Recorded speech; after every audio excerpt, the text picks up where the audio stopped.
I think one of the most fun things about having property is the endless amount of projects we have. And it really is endless, especially when you have a forest. It's quite literally endless. But I love all the projects.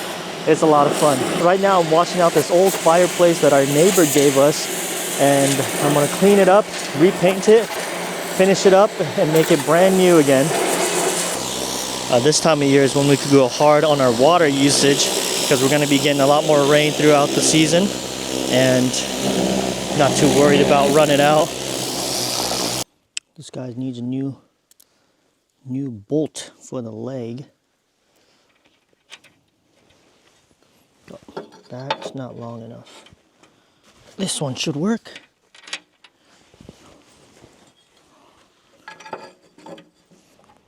Even these little projects like this, I think they're so much fun. There it is. Nice and sturdy.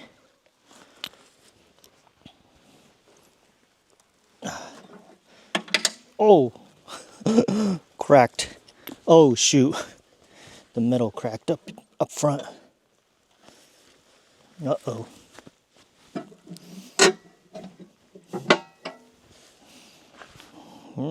That's not good. It might be a little wet, buddy. This just cracked. This leg's all twisted.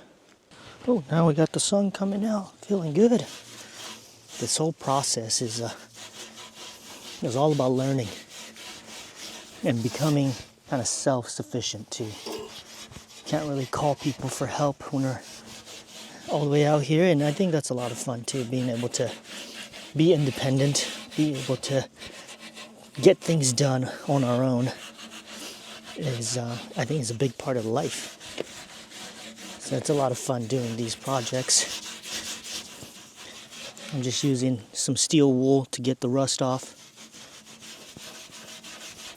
Got this high heat spray paint.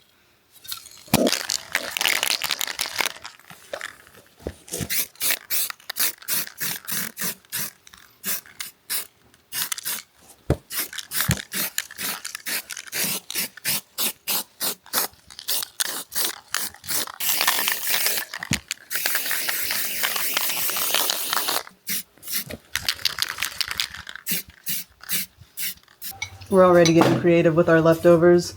We got turkey noodle soup. Turkey noodle soup. Turkey is very juicy still. Mm-hmm. That's how we smoked it. It's the way to go.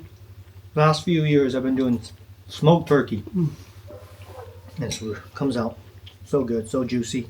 I can't wait to have our little space done. It'll be nice to host. This year we just like dragged a table into the living room so we wouldn't have to eat outside in the cold. This is going to be done within a couple weeks, I think. Having a house and land is nice because we can do a lot of projects. And it's like projects we want versus like if we had bought just bare land or a fixer-upper, it's like projects we have to do. I think the hardest thing living here is probably just getting used to not having food on demand. Because like we cook a lot, but sometimes we're lazy and we want to eat something yummy. Yeah, we cook a lot, so it wasn't too big of a transition. It wasn't too hard of a transition to go from like a city to where you can have any food you want on demand versus, you have to cook every single meal that you eat, essentially.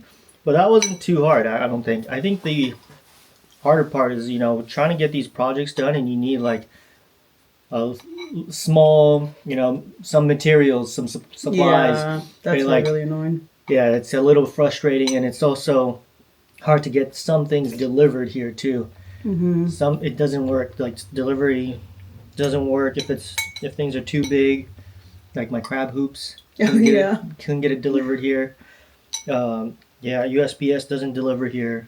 The convenience of having like a supply run available. Yeah, especially because sometimes it's like we didn't write it down and have a list prepared, but other times it's like we're learning as we go.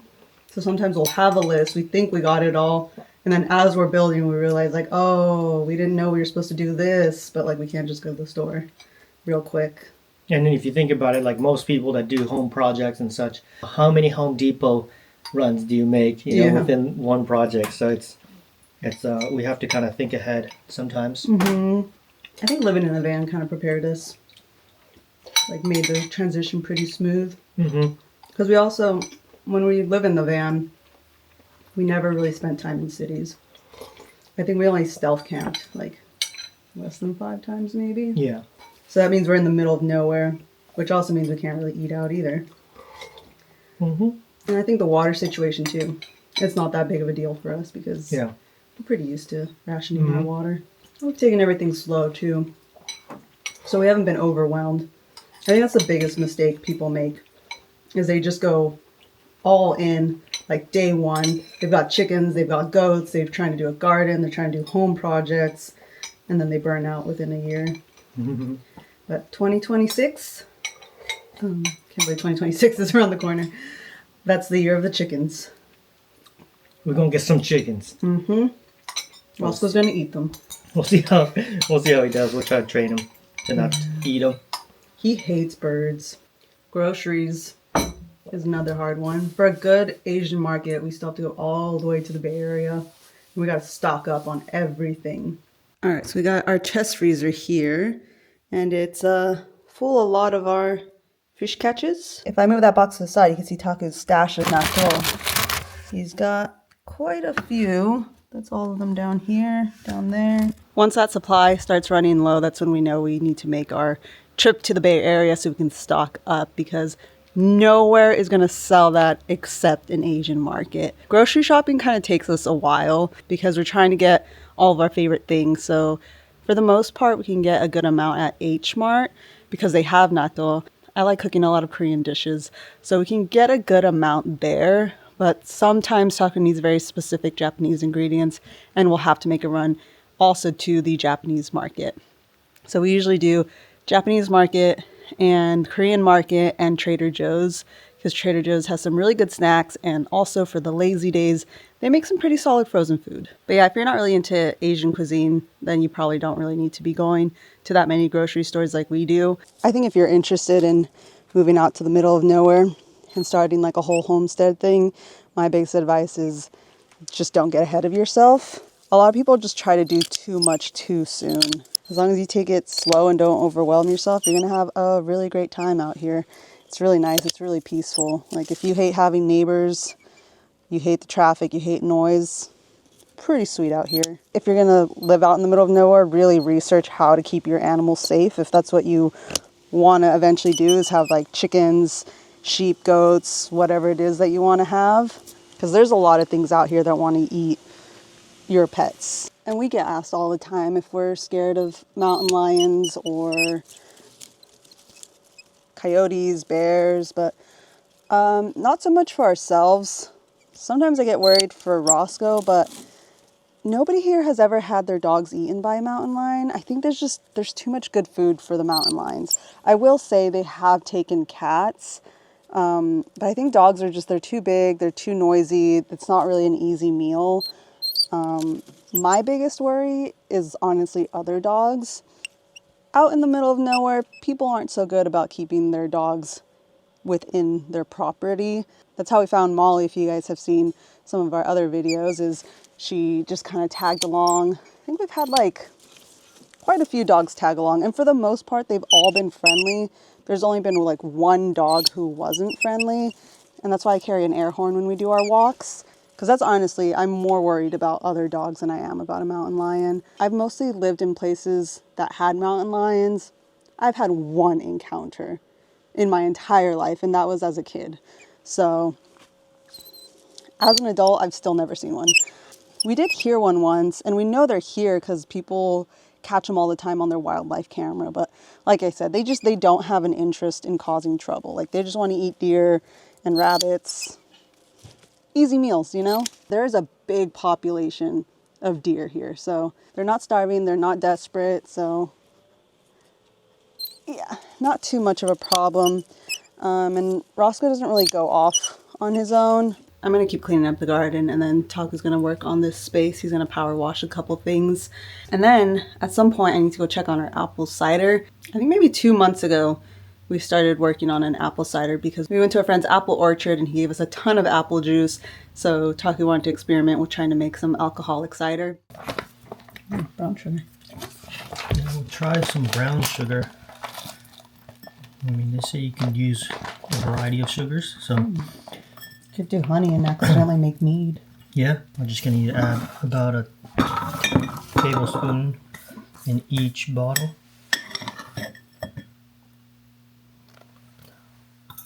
It's gonna be hard though. Alright, so we sanitized all the bottles, all the equipments, and now we're adding sugar to the bottles. And that's supposed to help get bubbly. It's a secondary fermentation. Take that off. Alright. Now I have my siphon. Let's see if we can siphon this.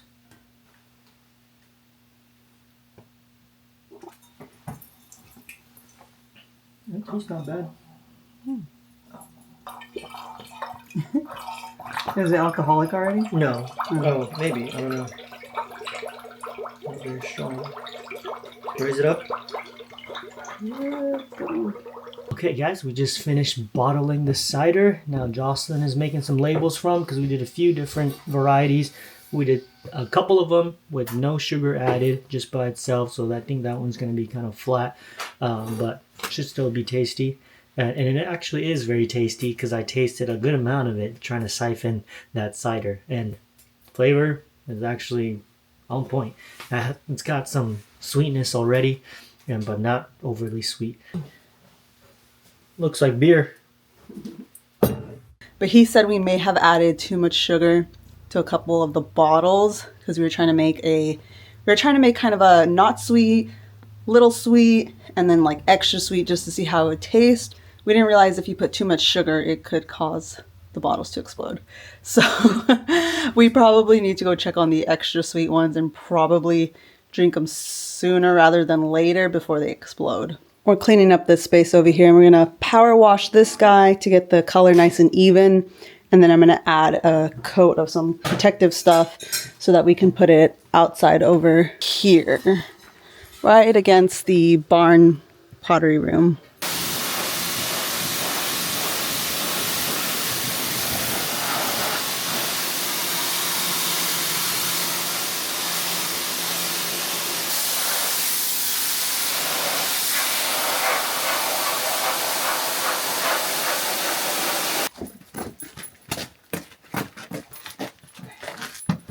Now I just gotta let that dry and then I can go ahead and paint it. Another really popular question that we get is, how do you afford this? Everyone out here has a normal job, guys. There is no secret answer. It's just completely normal. Either they have their own business, they work for a business, they work for a restaurant, they work online. It's completely just very much the same way you afford living in a city. You have a job. I know there's some people who are interested in moving out to the middle of nowhere, and in their mind they're going to be selling what they grow or raise, and you can do that, but that is called farming, and I highly recommend really researching that, because farming is really hard work and it's very hard to make a living, especially if you are just starting out on a farm. So my advice, really research that, because homesteading and farming, they can overlap, but they are not necessarily the same thing. And yeah, like I said, farming is not easy. I love gardening, but I can't imagine doing that for a living. And for our chickens, we're actually thinking of having them kind of here, where this little storage, I guess, area is, building their coop here, and then fixing the gate that they kind of already have here so that we can close it off so that Roscoe cannot get to the chickens if we want them to be free roaming. This was something that came with the house and we're debating what to do with it. I think we might try to make this into a garden bed. Otherwise, I'll burn it. Yeah, I mean, it has metal on it, so I'm not sure you could burn that. But I was thinking we could just lay it in the dirt and Taku... I have 4 pieces of 2x4s, 2 feet long, with a little notch on each of them. All I need to do, put the notches together, hammer it in, And there you go. With these X's, this is what I was talking about. Just like that. And that'll hold the barrel. You can support the weight of a bunch of dirt. Probably. Except this one. Actually, I broke this one already. Trying to hammer it in because it was too tight. Oh my god. He said it's called leverage, so he said I didn't have to help him. Is it going on the other one? Yeah, it's on. But that's really heavy. I don't know how long your cracked one will last. Well, I can fix that one better. You see? Yeah. Oh no, she's going down. I think because it's not flat, the ground. Yeah, the ground Something is like not, that. ground's not flat. Yeah, that's cool. So life is like at a homestead. You just come up with new projects Easy. when you're bored. Ross goes here to inspect. Don't pee on it. What do you think, buddy? He's going to pee on it. It's alright. He said the leg's a little wobbly. A little wobbly. He said it doesn't quite pass the OSHA test. You side-eye. He's like, really? Once we realized that the extra sweet might have too much sugar, we put them in the fridge to slow down their fermentation process. Hopefully it won't explode. Here we go. Let's hope that's what happens. Ooh. Oh, here we go. We're going to hike up our hill, so we're going to use these Yeti glasses. Very fizzy. Oh yeah, look at it go. Let's give this a try.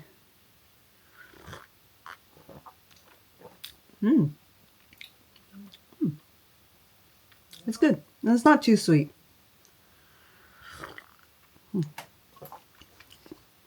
Kind of just tastes like carbonated apple juice. It's really active. Oh, yes, it's fizzy. I guess because it's still fermenting, or... Oh, it's pretty nice. Yeah, it's not very alcoholic either. Doesn't taste alcoholic. Yeah, it's true. A little bit alcoholic, at least. Guess we'll find out when we finish our cups. I guess the extra sugar just makes it more bubbly, and it doesn't actually add sweetness. You have to add a different kind of sweetness if you want to add sweetness. Like honey? Different kind of sweetener, sorry. No, not honey. It's just something else. Honey also just makes it more bubbly, too. Oh, so you need like a specific sweetener. Uh-huh. Interesting. See that? Pretty good, eh? Yeah, it's really nice. Brand new. Except one thing, this one is broken. And I can't get this little thing out, so I can't replace it. See how it's broken? Oh, I got it out of this hole, but I can't get this one out of the hinge. Out of this part. I broke my chisel, tried with the flathead screwdriver, but it doesn't, nothing works. It's just stuck in there, just seized up in there. They might have welded it on, I don't know. yeah, maybe. But that's what I know. So Maybe we just need to buy a different door. Yeah, maybe. If they welded it, yeah. My chisel is stuck in Oh my gosh. chipped. That's crazy. Well, I guess just be careful when you open it. Yeah. If we want to see a good sunset, we have to hike up our hill. This is the easiest one. It's Roscoe's nap time right now, so he's a little slow. Taco's got something over here. There's two of them. Ooh. Very nice. Look at this little guy. Wait, I'm not sure which kind of bolete this is. This is kind of slimy top, but this is a queen bolete, I think. These two could be queen bolete too, but it seems kind of slimy on the top. Huh.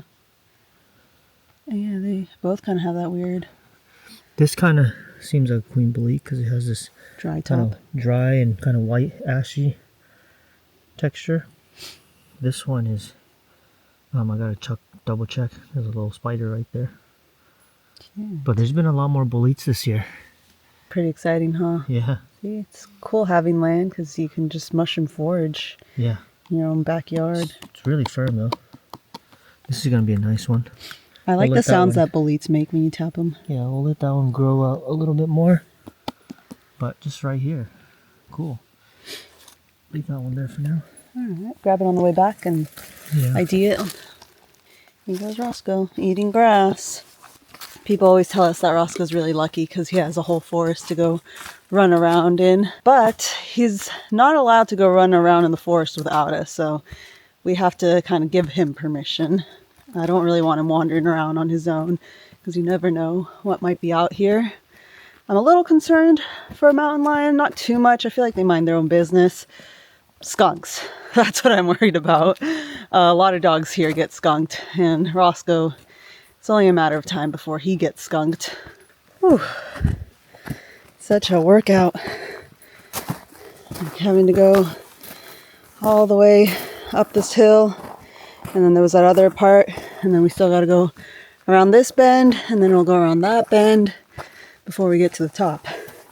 It's a bit of a workout. And I guess it kind of makes up for a gym. I guess that's one downside to living in the middle of nowhere. There's no gyms out here. And personally, I'm very motivated by like group exercise classes.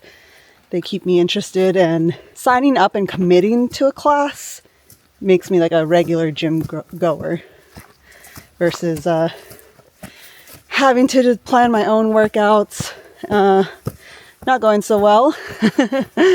I'm just really bad at like picking a time and being like, yes, this is when I will work out, versus like a gym. Like you pay for your class, you sign up for it, like you have to show up. And I don't know, workout classes for me are fun enough that sometimes I would go to 2 workout classes back to back. I do miss the gym, but we are going to start getting some gym equipment so we could start doing it here at the house. Getting close to the top. I think it's over here. A little detour for mushrooms. Oh. We got a first flush of black trumpets on the property. Last season it was not till February, I saw. Maybe January or February we found our first black trumpets, but right now, end of November, Nice. we're getting them. I know, now that you do sourdough, you can make a sourdough crust and make some pizza. Ooh. I thought you were at the black trumpet sourdough. Oh, I mean, yeah. That could be good. I don't know. Mushroom sourdough, maybe like a garlic black trumpet sourdough. Yeah. They wouldn't overbake. Oh, there goes Roscoe. Oh, What you there's a got? frog. Oh, buddy, Leave it, don't leave eat it. Leave it. Roscoe, Leave it. he likes to poke them. While he's really good at catching lizards, he's not that good at catching frogs. And I think he's not as like invested in catching a frog because they tend to jump up, and for whatever reason he never looks up. So when they jump up, he just keeps staring straight, like where did it go? And then it lands, gravity, and he's shocked. I think these are more boletes. Maybe Whoa. more boletes.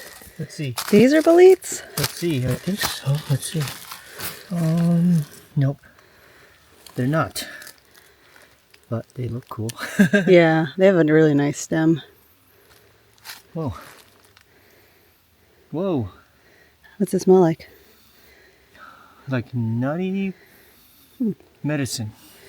Medicine? Like a nutty medicine. I don't smell. Oh, I see what you're saying. The stem smells different than the cap. Yeah, it smells good.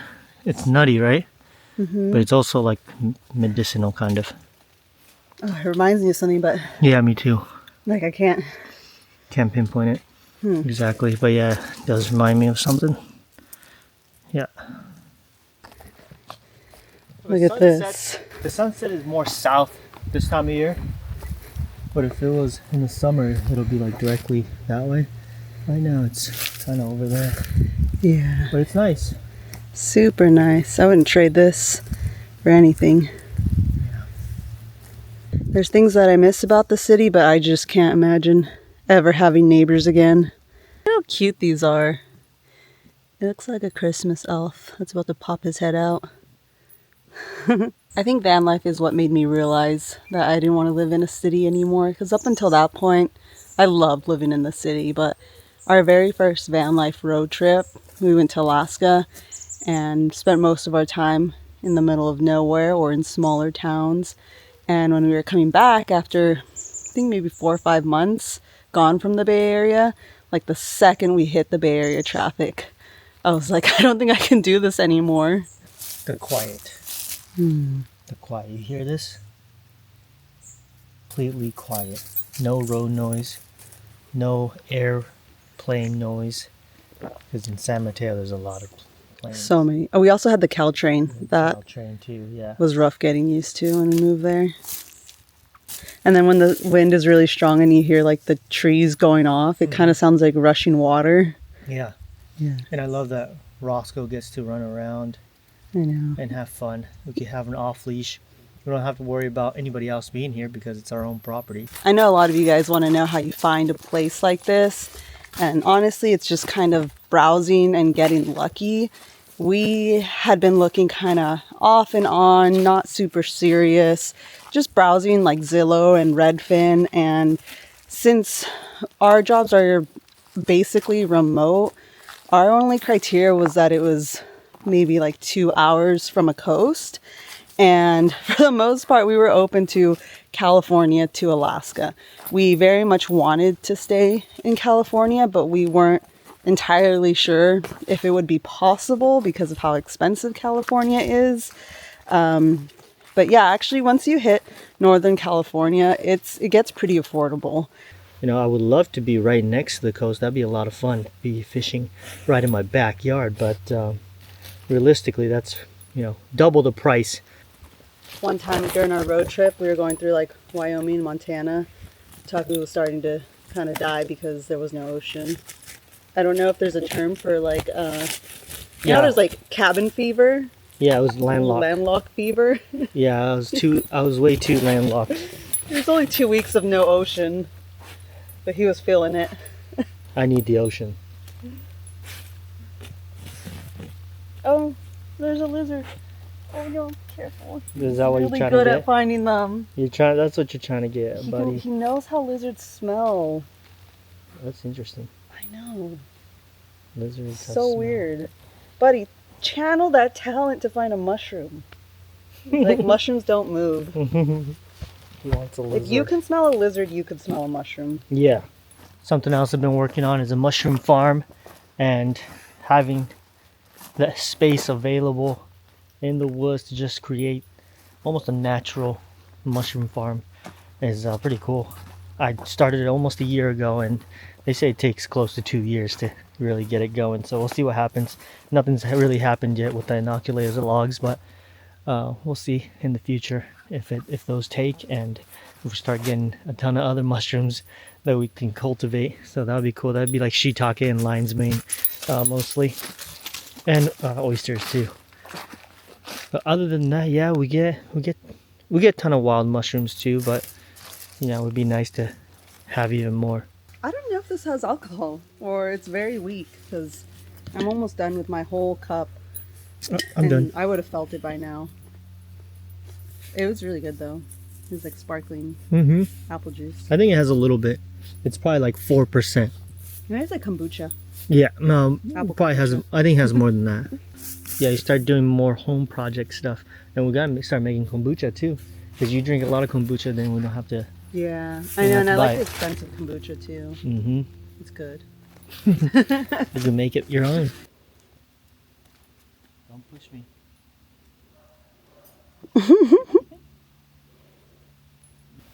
I don't know how he's gonna turn around. I guess you can jump off over there, buddy. Be careful, you both are gonna slip. Careful, buddy. Oh, he's crouching a little.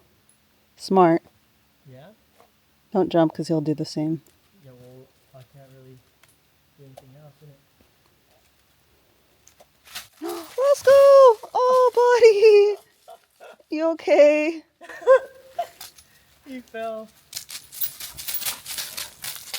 How do you not learn your lesson, buddy? Get off of that. Turn around. You're insane. You're gonna hurt yourself one day. You're overconfident. Hurt my spine a little. Taco fell also. But I missed that. Yeah, I did slip. We've also made friends with people who have dogs around here, so Roscoe still gets to socialize and play with other dogs until we adopt or foster another dog. We're going to keep enjoying our view, but thank you guys for joining us for this video, and we'll see you guys next week.